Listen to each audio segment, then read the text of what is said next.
अस्सलामुअलैकुम जी। अज दिन जुमे का 21 फरवरी 2025 की वीडियो तो तुसा वेख रहे हो यूट्यूब चैनल मुजतबा गोट फार्म लुडन।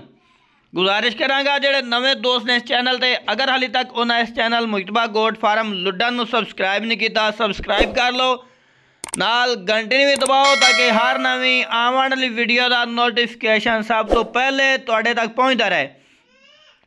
लो जी दोस्तों वास्ते दो बकरियां लिया ने।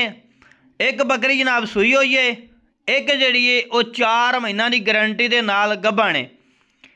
दोवें बकरी जनाब टोर फिर के विखा रहे हैं और दोवें माजन बकरियां ने, चंगे दुध वालियां माशाल्लाह बकरियां ने।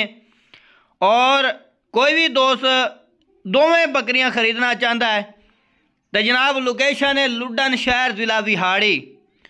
राबता नंबर जनाब स्क्रीन पर चल रहा है तो एक बार नंबर बोल के भी दस देने हैं। नंबर जनाब 0312 1692 037। व्हाट्सअप नंबर भी यही है, लोकल नंबर भी यही है।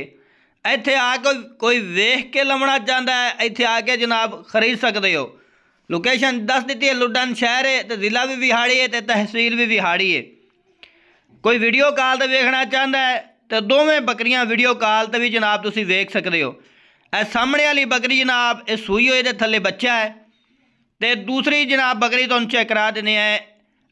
परली साइड से जी बकरी फिरदी है वो जनाब गब्बा ने। पहले फ्रंट तो तुहानूं नज़र आ रही है, ये जनाब सूई हुई दे थले बच्चा फीमेल है तो परली जी है वो जनाब गब्बा ने 4 महीनों की। दोवें बकरियां के हवाने दूरों तुहानूं नज़र आ रहे हैं, हवाने चंगे ने, दुध वालियां बकरियां ने।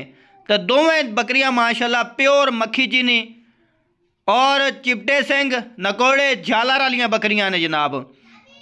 तो इंशाल्लाह दोस्तों ने शौक पूरा होएगा। जेड़ा बंदा शौक पूरा करना चाहता है जनाब, इस तो बाद जनाब शौक नहीं है। बाकी जनाब रैट इन्हां दा दस दईए, रैट नहीं है जनाब, वो मुहब्बत वालियां गल्लां जनाब दोस्तों नाल होंदियां ने और बेहतरीन जनाब इंशाल्लाह पैके दोस्तों नूं अज जनाब दिन्ने हैं। डिमांड जनाब ये दिन कर रहे हैं 60-60 हज़ार रुपया।